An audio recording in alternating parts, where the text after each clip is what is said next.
I'm going to be talking about Rancho Los Amigos, a hospital in Downey, which was once known as Hollydale, which was once known as Sunny Acres, which was once known as the Poor Farm, which was once known as the LA County Poor Farm, which was once known as the LA County Farm, which was once known as the psychopathic ward of the LA County Farm. Which was once known as Prince. This is an abandoned hospital that still stands, and it's very large. I read 55 acres. I don't know if that's true because I don't know acreage, but I know that it's big. I drove around, and it's not an easy drive. I can only imagine walking, which you're really not supposed to do because the main quarters up front is a police station. Mm-hmm. Downey, like I was saying, was 12 miles south of downtown LA. The address for Rancho Los Amigos is 56 Descanso Street. Now, there's two Rancho Los Amigos. There's a new one that they built to replace the one I'm about to talk about. That one is fully functioning, as far as I know, not haunted. This one, the old one, abandoned one, supposedly haunted. But let's give a little history on it first. Yes, let's please skip the history on it. Like I was saying, it's a police station up front.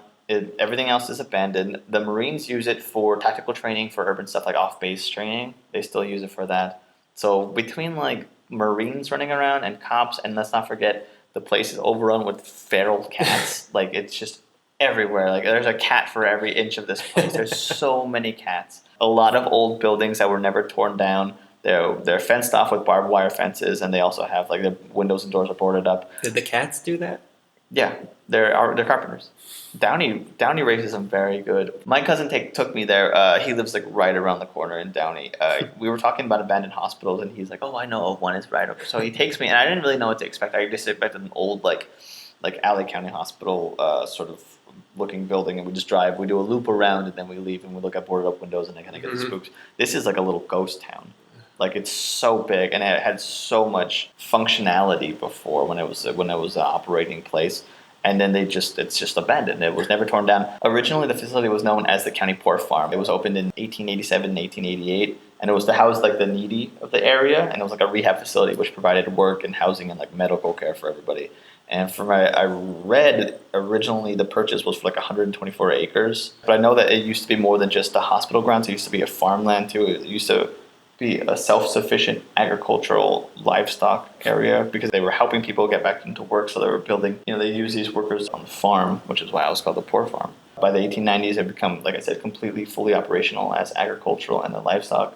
They had sheep, they had cows, they had chickens, hogs, horses, they had strawberries, peaches, pears, cabbage, corn, celery, sugar beets. And I read that it became like nationally recognized at some point as like a model for how these things should be run for rehab facilities for workers. In the late 1890s, early 1900s, it expands to become like a medical facility for everybody because they keep getting, the poor are coming and they have diseases that can't be treated anywhere else, like polio and TB. It becomes really big on treating that sort of long-term invalid people eventually. It expands not only in practice and how they operate, but they keep building new buildings. They keep constructing on everything. The man responsible for this was named William Ruddy Harriman. He takes over as superintendent in 1915 of the Poor Farm, and he completely revamps everything. They were doing well already, but he pushes it forward because there's this surge of finances after World War I, so he has just the money to do stuff like this. He expands medical operations. He gets more staff in because they had about like 500 destitute men and women and about 45 people just taking care of everybody. Now he steps it up. After this point, after Harriman takes over, they start push forward. They now offer around-the-clock patient care and attention. They have patient wards. There's addition to the men and women's psychiatric buildings. They have dining rooms, nurse dormitories. They have a water tower. They have a power plant.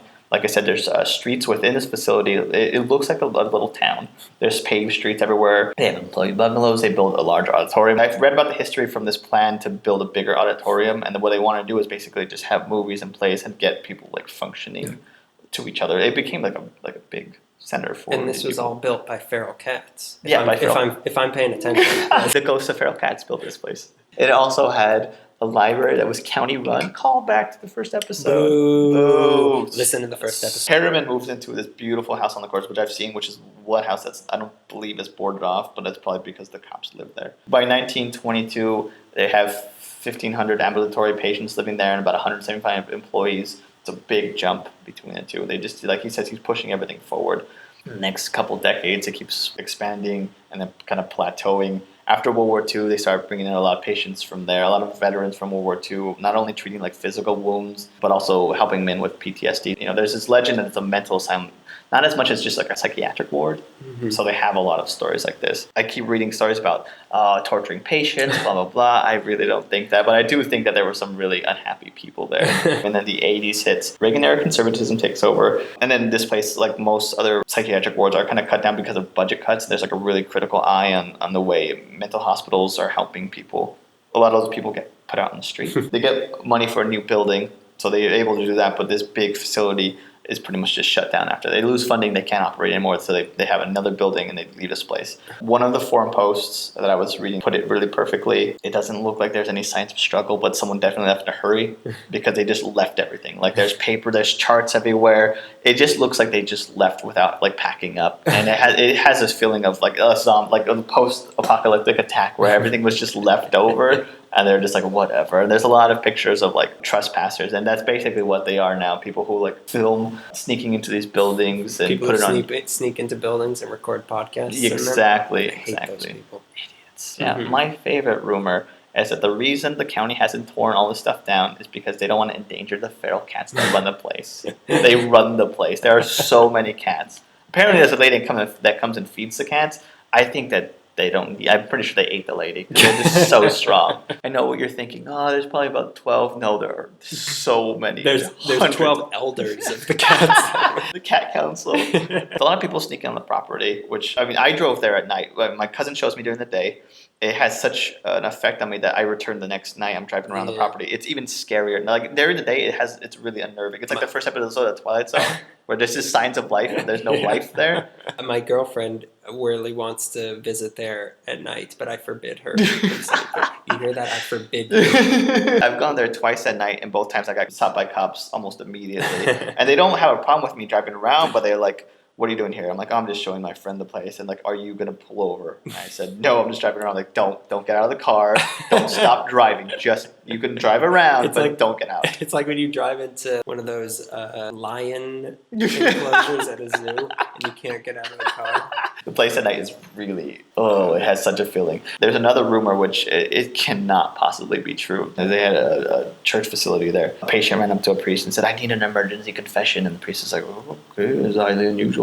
And the thing that he wanted to confess to him is, I'm going to kill you. And he slit his throat. And then, he took out a security guard and took the keys and started freeing all the other patients. And then they ran around the facility, killing other nurses and stuff. And then ran around Downey and snuck into houses. And then some of them they never found to this day. But there are a lot of claims that, they drive around the lots, you see faces in some of the windows, which is really unnerving. A lot of noises coming from inside buildings. Someone apparently got a book thrown at them while they were alone in a sub-basement of the hospital. That was just the police throwing the book at them for trespassing.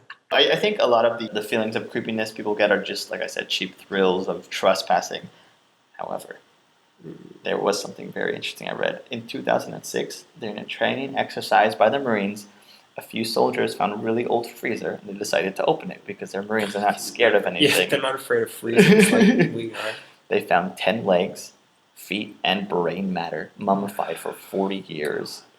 Now, apparently, there's no suspicion of foul play. They're all amputated medical specimens. Why would there be? But like I said, they left in such a hurry. They're like, don't worry about the brain matter and the feet. Just leave it here. That's, to me, not only finding body parts and having questions about it and what kind of amputated medical, research is everybody doing, but they just left it there. That's really unnerving to me, Which means that it was so commonplace that they didn't think we should get rid of this. I'm not hungry, so just leave the brain matter there. I'm not even going to eat it today. Take the elbows.